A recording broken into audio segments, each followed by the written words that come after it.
ថ្មភាពសូមចម្រើនពរញាតិញោមដូចជាអស់លោកទាំងអស់ដែលតែងតែគោរពនិងស្រឡាញ់ចំពោះមន្តគាថាខ្មែរយើងថ្ងៃនេះអាត្មាភាពនឹងលើកយកនៅគាថាក៏ដូចជាបាលីលុដូដើម្បីចែកជូនញាតិញោមស្ដាប់ក៏ដូចជាសិក្សាប៉ុន្តែមុននឹងញាតិញោមចូលស្ដាប់ឬសិក្សាសូមកុំភ្លេចជួយចុច Subscribe នៅលើ Channel និងចុច Likeដើម្បីនឹងទទួលបាននូវវីដេអូថ្មីៗជាបន្តទៀតដែលបង្រៀនដោយខ្ញុំព្រះករុណាអាត្មាភាពផ្ទាល់អញ្ចឹងសូមចម្រើនពរញាតិញោមអស់លោកផងដែរថា Channel បាលីនេះបង្កើតឡើងដើម្បីជាការចែករំលែកបង្រៀននិងរក្សាទុកនៅមន្តអាគមរបស់ខ្មែរយើងដូច្នេះសូមញាតិញោមបងប្អូនទាំងអស់កុំភ្លេចជួយគាំទ្រនៅលើ Channel នេះផងដើម្បីជាការថែរក្សានៅកេរដំណែលណាពីដូនតាដូចជាវប្បធម៌ឬក៏ពលឹងជាតិរបស់ខ្មែរយើងអញ្ចឹងយើងចូលទៅសិក្សានៅគាថាក៏ដូចជាបាលីនេះទាំងអស់គ្នាអញ្ចឹងបាលីលុដូនេះគឺជាបាលីមួយដ៏ពូកែនិងស័ក្តិសិទ្ធិសាសនាបញ្ញត្តិញោមដូចជាអស់លោកយកទៅប្រើប្រាស់មានការគោរពនិងមានការបដិបត្តិបានត្រឹមត្រូវល្អនឹងជួយឲ្យញាតិញោមអស់លោកសម្រេចនៅបំណងប្រាថ្នាដែលយើងចង់បានអញ្ចឹងអស់លោកញាតិញោមណាខ្លះដែលជាអ្នកលក់ដូរដែលជាអ្នករកស៊ីប្រកបការងារអាជីវកម្មផ្សេងអញ្ចឹងគាថានេះគឺត្រូវហើយសម្រាប់អ្នកលក់ដូរណារកស៊ីប្រកបការងារនេះគឺត្រូវណាដែលយើងធ្លាប់ដែលលក់មិនដាច់ណាលក់មិនចំណេញគ្មានភ្ញៀវចូលគ្មានអតិថិជនគ្មានអ្នកទិញអីជាដើមបែរជាឲ្យយើងនឹងលុកដាច់ណាលុកទៅចំណេញមានគេចូលចិត្តអាណិតស្រឡាញ់ច្រើនដល់កន្លែងយើងនឹងច្រើនណាអញ្ចឹងបំណងប្រាថ្នារបស់យើងដែលជាអ្នកលុកដូរនឹងគឺចង់បានណាអ្នកទិញនឹងច្រើនណាកាលណាមានគេចូលទិញច្រើនអញ្ចឹងទៅធ្វើឲ្យយើងនឹងចំណេញរកស៊ីមានបានអញ្ចឹងទៅអញ្ចឹងគាថានេះនឹងទៅបន្ទន់ចិត្តអ្នកផងទាំងឡាយឲ្យគេណាមកចូលចិត្តអាណិតណាកន្លែងយើងណាមកទិញកន្លែងយើងពេលខ្លះទៅការលក់ដូរញាតិញោមអស់លោកដឹងហើយថាកាលណាយើងលក់ជាប់គ្នាពេលខ្លះគេមកមុខហាងយើងហើយមុខតូបយើងហើយមុខកន្លែងយើងលក់ហើយបែរជាគេទៅហួសទៅកន្លែងផ្សេងពេលខ្លះទៅកន្លែងមិនឆ្ងាយបែរជាជាប់នៅតូបយើងនឹងក៏មានដែរហេតុអីយើងលក់ដូចគេសោះណាដូចគ្នាសោះប៉ុន្តែដូចជាមិនត្រូវចិត្តភ្ញៀវដូចជាមិនត្រូវចិត្តគេណាអញ្ចឹងទេគាថានេះនឹងធ្វើឲ្យគេចូលចិត្តអាណិតស្រឡាញ់ហ្នឹងហើយធ្លាប់តែលុកមិនដាច់បែរជាលុកដាច់ជាដើមអញ្ចឹងទៅដោយអំណាចនៃគាថាមេនេះអញ្ចឹងទេប្រសិនណាបើញាតិញោមដូចអស់លោកមានបំណងចង់លុកដូរមានការរីកចម្រើនចង់លុកដូរឲ្យភ្ញៀវគេចូលចិត្តអាណិតស្រឡាញ់អាចយកគាថាណាបាលីមេនេះទៅប្រើប្រាស់ប្រកបជាសម្រេចបំណងសម្រេចប្រយោជន៍សម្រាប់សេចក្តីប្រាថ្នាបានណាព្រោះឲ្យគេចូលចិត្តអាណិតស្រឡាញ់ដូចស្មាននិយាយខាងដើមអញ្ចឹងធ្លាប់តែគេមិនទិញធ្លាប់តែគេមិនចូលបែរជាហៅភ្ញៀវណាឲ្យគេចូលចិត្តអាណិតស្រឡាញ់ឲ្យគេទិញនៅកន្លែងយើងណាដោយអំណាចនៃគាថាមួយនេះអញ្ចឹងយើងចូលទៅសិក្សាណានៅគាថានេះទាំងអស់គ្នាអញ្ចឹងមុននឹងញាតិញោមដូចជាអស់លោកសូត្រនៅគាថានេះប្រើប្រាស់នៅគាថានេះយើងត្រូវរៀបចំកិច្ចប្រដាប់គ្រូជាមុនសិនរំដាប់គ្រូគឺយើងត្រូវមានផ្កាឈូក5ទៀន5ធូប5បារី5ស្លា5ម្លូ5ស្លាធម៌ដូមីគូបាយសីមួយគូទឹកអប់ឆ្វេងស្ដាំកណាត់សឲ្យមួយប្រាក់500រៀលអញ្ចឹងនេះគឺជារំដាប់គ្រូដែលយើងត្រូវតែមានការរៀបចំឡើងដើម្បីជាសក្ការៈថ្វាយដល់គ្រូបន្ទាប់ពីយើងរៀបចំរំដាប់គ្រូរួចយើងត្រូវសូត្រនៅរំលឹកគុណគ្រូបន្ថែមទៀតជាងយើងសូត្រមកខ្ញុំព្រះករុណាសូមរំលឹកគុណគ្រូដែលបានបង្ហាត់បង្រៀននៅមុនគាថានេះដល់ខ្ញុំពេលដែលខ្ញុំសូត្រមន្តគាថានេះពេលណាសូមឲ្យពូកែស័ក្តិសិទ្ធិមានរិទ្ធមានតេជះមានបារមីបន្ទាប់ពីយើងសូត្រនៅរំលឹកគុណគូរួចយើងត្រូវតាំងនមោ3ចប់ទៀត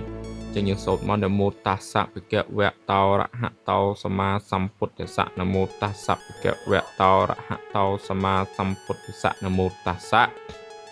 ភិក្ខវៈតោរហតោសម្មាសម្ពុទ្ធស្សៈបន្ទាប់ពីយើងតាំងនមោ3ចប់យើងត្រូវសូត្រនៅបាលីនេះអ្នកយិទ្ធាមោពុទ្ធោបតិអ៊ិមញ្ចយៈមៈអឧមៈសទ្ធីចយៈមៈស្វាហយៈ និយិទ្ធាមោពុទ្ធោបតិអ៊ិមង្ចយៈមៈអឧឧមៈសទ្ធីចយៈមៈមៈស្វាហាយៈអាត្មាភាពសូត្របញ្ជាក់ម្ដងទៀតដើម្បីឲ្យកាន់តែច្បាស់អញ្ចឹងយើងផ្ទៀងផ្ទាត់ទាំងអស់គ្នាមកនិយិទ្ធាមោពុទ្ធោបតិអ៊ិមង្ចយៈមៈអឧឧមៈសទ្ធីចយៈមៈមៈស្វាហាយៈ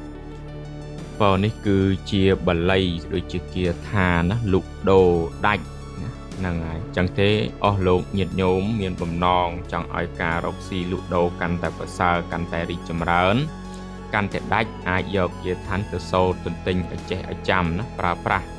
ដើម្បីជាប្រយោជន៍ហ្នឹងនៅក្នុងក្រុមគ្រួសារហើយចំពោះការសូត្រដូចជាការបរិកម្មគឺយើងត្រូវសូត្រ3ចប់ចំពោះដំណំហាមហូបសាច់ឆ្កែផ្លែស្ពឺនិងផ្លែឃ្លោកនេះគឺជាដំណំដែលយើងជាអ្នក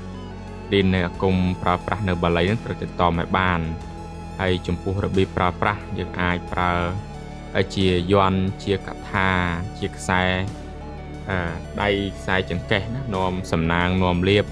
ឬប្រើជាមួយនឹងទឹកមុននឹងយើងខ្សែសូត្រជាមួយនឹងទឹកមុនប្រោះព្រំនឹងកន្លែងលក់ដូររបស់យើង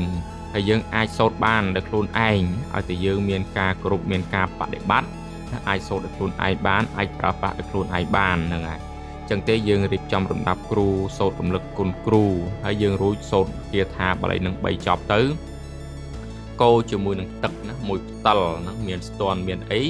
សម្រាប់ប្រោះព្រំបាចទៅលើកន្លែងលក់ដូររបស់យើងណាហើយយើងតាំងចិត្តសូត្រតាំងចិត្តគោរពឲ្យបានត្រឹមត្រូវអញ្ចឹងរិទ្ធិអំណាចមន្តគាថានេះនឹងមានប្រសិទ្ធភាពជួយទៅបន្ទន់ចិត្តអ្នកផងទាំងឡាយឲ្យគេចូលចិត្តអាណិតស្រឡាញ់ដល់យើងណាធ្លាប់តែលុកមិនដាច់ធ្លាប់តែគេមិនចូលធ្លាប់តែគេមិនទិញបែរជាលុកដាច់បែរជាគេចូលមានអតិថិជនច្រើនមានគេគ្រប់ស្រឡាញ់យ៉ាងច្រើនប៉ុន្តែសូមបញ្ជាក់ផងដែរថាញាតិញោមអស់លោកកុំពឹងផ្អែកទៅលើបាលីទៅលើគាថាតែមួយមុខវារួមផ្សំនឹងការនិយាយថានឹងការប៉ិនប្រសពនឹងឬការជំនាញក្នុងការលក់ដូររបស់យើងដែរណាមានថាយើងត្រូវចេះនឹងតិចនិចណាដែលភាពជាអ្នកលក់ដូរណានឹងយើងត្រូវមានទេពកោសល្យខាងនឹងនឹងចេះរុះរាយរាក់ទាក់ភ្ញៀវអតិថិជនមិនមែនយើងឃើញគេហើយមុខកម្ៅនឹងហើយឬក៏ការនិយាយស្ដីមិនសមរម្យធ្វើឲ្យអ្នកដែលគេមកចង់ទិញហ្នឹងគេខឹងគេស្អប់ឬគេអន់ចិត្តកន្លែងណាមួយចឹងក៏វាមិនល្អដែរណារួមផ្សំនឹងការ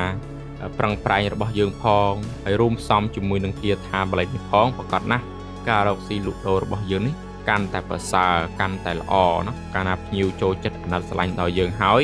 នឹងការលក់ដូររបស់យើងនឹងក៏ដាច់តាមនោះដែរណារីកចម្រើនប្រសើរតាមនោះដែរហើយយើងក៏ទទួលបានផលនៅក្នុងនោះដែរអញ្ចឹងគឺមានតែប៉ុណ្ណេះហើយជាចុងក្រោយប្រសិនណាបើញាតិញោមអស់លោកមិនយល់មិនដឹងនៅកន្លែងណាមួយអាចសាកសួរបានតាមរយៈ comment ដូចជាលេខទូរស័ព្ទរបស់អាត្មាផ្ទាល់ដែលដាក់នៅលើវីដេអូនេះស្រាប់ហើយអស់លោកញាតិញោមត្រូវចាំថាមហិទ្ធិឫទ្ធិនៃមន្តអាគមគាថារបស់ខ្មែរយើងដែលពូកែស័ក្តិសិទ្ធិទៅបានហ្នឹងគឺអាស្រ័យទៅលើការទន្ទិញស្វាត់ជាគាថាជាប្រចាំថ្ងៃនឹងការអុជធូបថ្វាយចេកផ្កាភ្ញីទឹកអប់ចំពោះវត្ថុស័ក្តិសិទ្ធិប្រតិបត្តិរាល់ថ្ងៃសិលដែលប្រៀបដូចជាយើងសម្លេងកំបិតបើទោះបីជាកំបិតនោះគ្មានមុខក៏គង់តែមុតដែរប៉ុន្តែបើយើងខ្ជិលច្រអូសឬធ្វេសប្រហែសឬពូតអាងណាបើទោះបីជាមន្តអាគមឬវត្ថុស័ក្តិសិទ្ធិនោះខ្លាំងពូកែប៉ុណ្ណាក៏គង់អស់ឫទ្ធានុភាពដែរដូចជាកំបិតច្រេះដែលគេទុកចោលត្រូវច្រេះចាប់ចឹងឯងចឹងយើងកុំបីមានការប្រមាថកុំបីមានការធ្វេសប្រហែស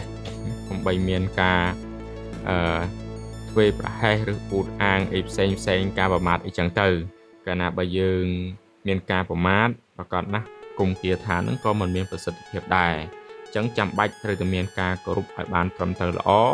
ទើបមុនវិជាការដែលយើងសេពសូត្រប្រើប្រាស់ទៅមានប្រសិទ្ធភាពទៅតាមនោះហ្នឹងហើយអញ្ចឹងគឺមានតែប៉ុណ្ណេះអាត្មាភាពសូមអរគុណដល់ញាតិញោមអស់លោកដែលតែងតែគាំទ្ររកវីដេអូរបស់អាត្មាភាពដែលបានបង្រៀនណារកវីដេអូទាំងអស់អញ្ចឹងសូមចម្រើនពរលាទាំងអស់គ្នា